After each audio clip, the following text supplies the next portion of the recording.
अस्सलाम वालेकुम वरहमतुल्लाहि वबरकातुहू। हमने जो है डोमेन 6 जो है सॉरी नॉट डोमेन 6, हमने जो डोमेन 2 का पार्ट नंबर 6 जो है वो जो मैंने रिकॉर्ड किया था वो ख़त्म हुआ था पॉइंट नंबर 44 पर ना।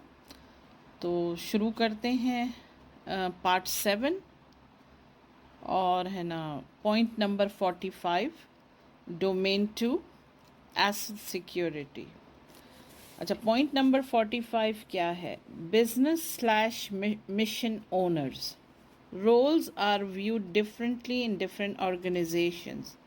They can overlap with the responsibilities of the system owner or be the same role ना। उनका कहना ये है कि नेचुरली सबके रोल्स जो है ना हर ऑर्गेनाइजेशन में डिफरेंट तरीके से रोल्स देखे जाते हैं, डिफरेंट तरीके से रिस्पॉन्सिबिलिटीज़ दी जाती हैं। In businesses, business owners are responsible for ensuring that the system provides value to the organization. लाजमी है कि हर बिज़नेस के अंदर जो बिज़नेस ओनर होते हैं, जिन्हें उस जगह से, उस कंपनी से, उस ऑर्गेनाइजेशन से कमाना होता है, वो जो मेक श्योर करते हैं ना कि जो रिस्पॉन्सिबिलिटीज़ ऐसी लोगों को दी जाए, ऐसे लोग हायर किए जाएं या उनकी रिस्पॉन्सिबिलिटीज़ ऐसों को दिए जाएं जो कि ना ऑर्गेनाइजेशन के लिए फ़ायदा मंद साबित होना। The business owner compares the conflict between cost centres and profit centres ना। बिजनेस ओनर्स जो होते हैं वो है ना कंपेयर करते हैं ना कि भाई है ना हमें हमारी कंपनी कितना हमें फ़ायदा दे सकती है, यानी कि कॉस्ट जो है हमेशा आमदनी से कम होनी चाहिए, क्योंकि वो कंपनियां बर्बाद हो जाती हैं या वो बिजनेसेस बर्बाद हो जाते हैं, चाहे वो बहुत सक्सेसफुल माजी में चले हों, लेकिन अगर उसकी कॉस्ट बढ़ जाए तो फिर है ना बिज़नेस जो है ख़त्म हो जाता है, फिर उसमें कोई प्रॉफिट नहीं रहता है।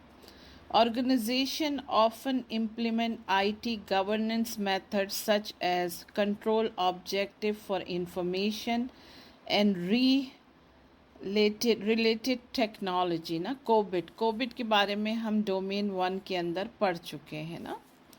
तो जो ऑर्गेनाइजेशन है इम्प्लीमेंट करती है, ये आईटी गवर्नेंस है, आईटी मैनेजमेंट है, ये कोविड ना।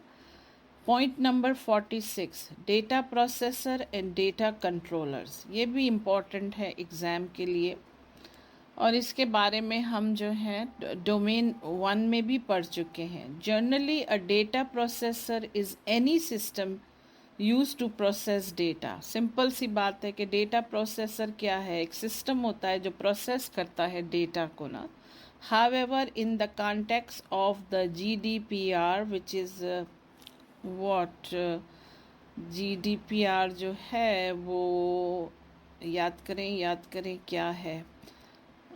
GDPR जो है वो यूरोपियन यूनियन से रिलेट करती है, और जनरल डेटा प्रोटेक्शन रेगुलेशन ना, जो कि यूरोप का बनाया हुआ वो है सिस्टम है। तो जो है वो कहता है कि in the context of the GDPR data processor has a more specific meaning ना।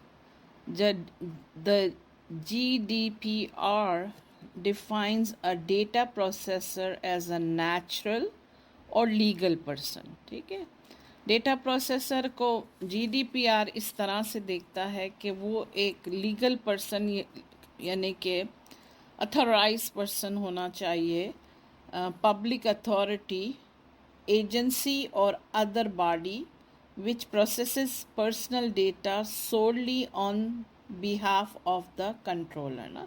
कंट्रोलर के behalf में डेटा प्रोसेसर अपना काम करता है। In this context, the controller is the person or entity that controls the processing of data ना। Controller जो होता है वो है ना कंट्रोल करता है डेटा प्रोसेसिंग को ना। As an example, a company that collects personal information on employees for payroll is data controller ना. लाजमी है कि एक कंपनी है जिसमें पेरोल पूरा बनता है, PII इंफॉर्मेशन होती है सब पेरोल के अंदर, तो वो डेटा कंट्रोलर एम्प्लॉयज़ का कलेक्ट करता है. अच्छा, नंबर 47 है डेटा कस्टोडियन. ये भी हमने डोमेन 1 में पढ़ा था. Data owners often delegates day to day task to data custodian. Same definition है जो डोमेन 1 में थी, इसी में भी यही है कि डेटा ओनर जो होता है ना वो डेलीगेट करता है, यानी देता है डे टू डे टास्क ना डेटा कस्टोडियन को ना on a daily basis. A custodian helps protects the integrity and security of data by ensuring that it is properly stored and protected ना. तो फिर जो डेटा कस्टोडियन होता है ना वो मेक श्योर करता है डेटा की इंटेग्रिटी के लिए और उसकी सेफ्टी सिक्योरिटी के लिए. कि इंटेग्रिटी ये है ना कि कोई चीज़ भी खुद से मॉडिफाई ना की गई हो, चेंज ना की जाए ना, तो वो जो है इंश्योर करता है कि हर चीज़ प्रॉपरली स्टोर्ड है और प्रोटेक्टेड है ना. फिर आता है point number 48, administrators. The term means different things in different context. However many organization view any one with elevated privilege as administrators if they don't have the full administrative privilege ना. ये जो term है ना different context में लिया जाता है. जो एडमिनिस्ट्रेटर होता है ना, यानी जो सब चीज़ों को सही ऑर्गेनाइज करने वाले होते हैं, डिपार्टमेंट के एडमिनिस्ट्रेटर्स होते हैं ना. However many organization view anyone with elevated privilege, यानी कि जो प्रिविलेज दिए गए हैं, क्योंकि हर एक जो है सेंसिटिव डेटा के ऊपर काम नहीं कर सकता ना. So as administration, if they don't have full administrative privilege, यानी एडमिनिस्ट्रेटर्स को वो प्रिविलेज देते हैं ना, क्योंकि उन्हें सबको मैनेज करना होता है, तो सेंसिटिव डेटा के ऊपर भी प्रिविलेज उन्हें दिया जाता है. नंबर 49 जो है यूजिंग सिक्योरिटी बेस लाइन ना. बेस लाइन हमने डोमेन 1 में पढ़ा था कि बेस लाइन क्या होता है, minimum required safety and security ना. सिक्योरिटी कंट्रोल्स जो होते हैं वो मिनिमम तो हर जगह ज़रूरी हैं. Once an organization has identified and classified its asset, यानी कि अगर ऑर्गेनाइजेशन ने इसको समझ लिया, बैठ के जान लिया कि कौन से एसेट्स जो हैं वो बहुत ही कीमती हैं, कौन से कम कीमती हैं, कौन से ऐसे ही हैं, तो फिर इसके बाद क्या होता है, will typically wants to secure them. ठीक है, that's where the security base line comes in. The 4 baselines are as follow ना. अच्छा, अब इसके 4 पॉइंट इन्होंने दिए हैं. पहला है लो इम्पैक्ट बेसलाइन ना. Controls in this baseline are recommended if a loss of confidentiality, integrity or availability will have a low impact on the organization mission. यानी कि लो इम्पैक्ट जो हैं, जो जिनके नुकसान से कम इम्पैक्ट पड़ेगा ना, असर पड़ेगा, तो वो जो है ना लो इम्पैक्ट बेसलाइन कहा जाता है ना. और यही कॉन्फिडेंशियलिटी, इंटेग्रिटी और अवेलेबिलिटी इज़ वो CIA ट्रायड है ना. फिर आता है moderate impact baseline. The loss of CIA triad will have a moderate impact on the organization or mission. फिर आता है, पहला तो लो था, फिर आता है मॉडरेट. कि लो के बाद अगर जो बेस लाइन, जो बेसिक सिक्योरिटी कंट्रोल्स बने हुए हैं, वो उन एसेट्स को देखना है कि जिनका मॉडरेट इम्पैक्ट, जिनके नुकसान से मॉडरेट नुकसान होता है ना. और high impact base line, the loss of the CIA triad will have a high impact on the organization mission ना. हाई इम्पैक्ट आता है जो और फिर आता है privacy control baseline. This baseline provides an initial baseline for any systems that processes PII ना, ये उससे रिलेटेड है जो पर्सनल आइडेंटिफिएबल इंफॉर्मेशन है ना, PII. ऑर्गेनाइजेशन में combine this baseline with one of the other baseline ना.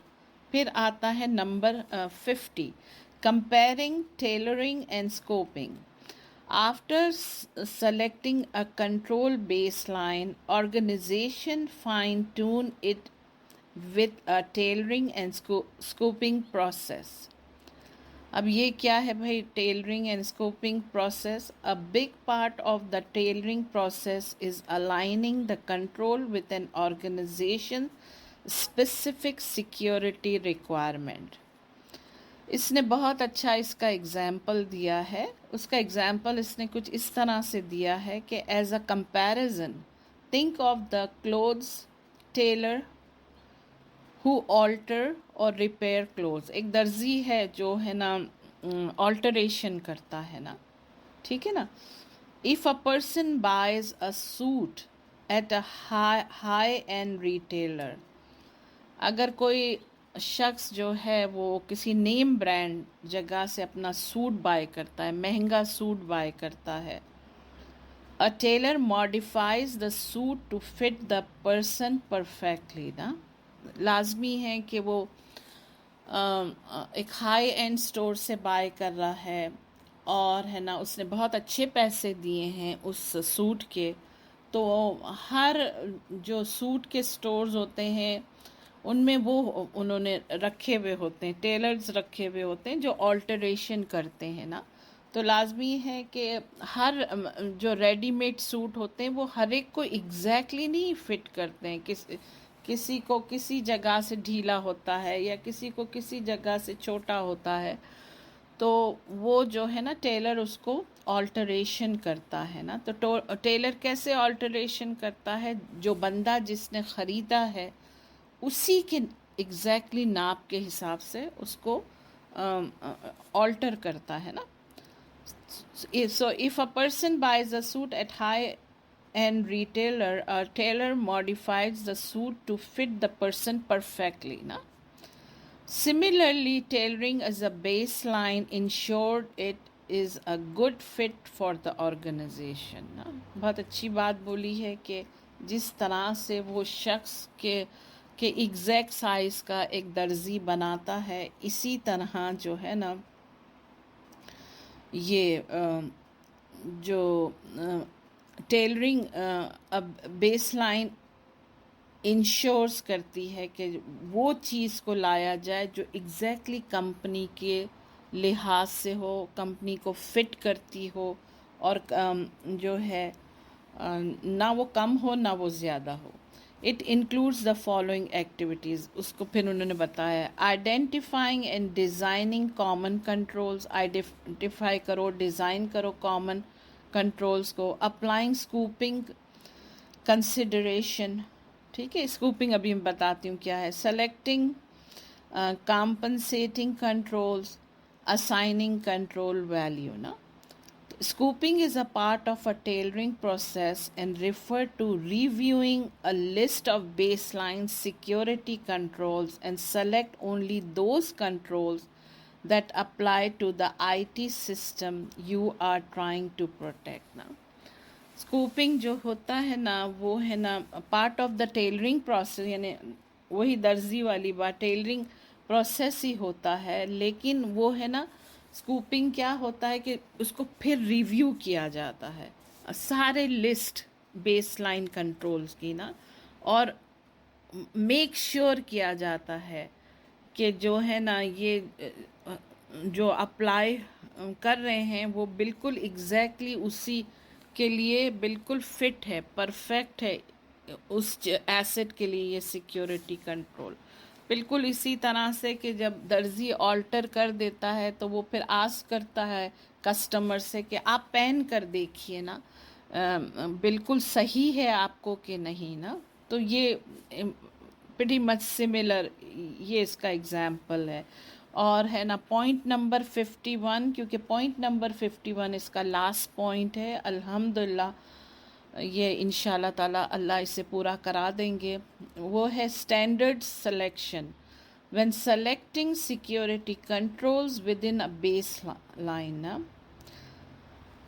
سیکیورٹی کنٹرول جب سلیکٹ کیے جاتے ہیں بیس لائن کے ودن نا، بیس لائن پر، اور otherwise organization need to ensure that the controls comply with external security standard نا، یا یہ اور یہ بھی کہ ہے نا اینڈ اور یہ بھی ہو سکتا ہے کہ آرگنائزیشن نیڈ ٹو انشور نا، انشور کرے that the control comply with external security standard نا. As an example the payment card industry data security standard that is PCI DSS defines requirements that businesses must follow to process major credit cards نا.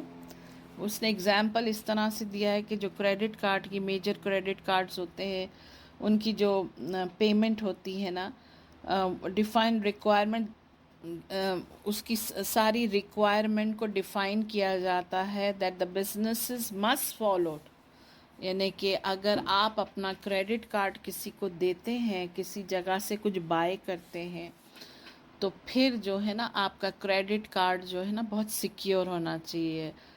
پہلے ہم یہ بہت زیادہ سنتے تھے کہ آن لائن سے پھر وہ کریڈٹ کارڈ نمبر چرا لیے جاتے تھے، تو وقت کے ساتھ ساتھ جو ہے بہت سیکیورٹی کنٹرولز آ گئے اور اب بڑے سیکیور وے میں کریڈٹ کارڈ ٹرانزیکشن ہوتی ہے، کیونکہ آن لائن اب بہت بڑا ایک بزنس ہو گیا ہے، اور ایک وقت آئے گا کہ ان پرسن ریٹیل جو ہے نا کم سے کم ہوتا چلا جا رہا ہے اور بہت ہی کم ہو جائے گا. تو یہ جو ہے نا یہ میک شور کرنا ہے کہ جو کریڈٹ کارڈ کو پروسیس کر رہے ہیں نا، ان کا جو پروسیس ہے نا وہ سارے سیکیورٹی ریکوائرمنٹس کو فالو کرتا ہو، ادروائز تو پھر لوگ بھروسہ نہیں کریں گے نا، اور ہے نا جو ہے ہر چیز ٹھپ ہو کے رہ جائے گی. تو چلیں الحمدللہ اللہ سبحانہ و تعالیٰ نے ڈومین 2 بھی فنش کروا دیا ہے، اور انشاءاللہ مجھے اللہ سبحانہ و تعالیٰ سے امید ہے کہ ہم ڈومین 3 بھی جو ہے 3 بھی ہے اس کو بھی انشاءاللہ کر لیں گے. پر ذہن میں ایک بات رکھیے گا کہ ڈومین 3 بہت بڑا ہے، ایون ڈومین 1 سے بھی بڑا ہے، اور اس میں مینجمنٹ کے اوپر بھی بہت ساری باتیں ہیں اور ٹیکنیکل باتیں بھی بہت ہیں، تو وہ ذرا لمبا جائے گا نا. ٹھیک ہے نا، تو ڈومین 2 تک فنش ہیں ہم الحمدللہ، اللہ کا بہت شکر ہے. Thank you for listening. السلام علیکم.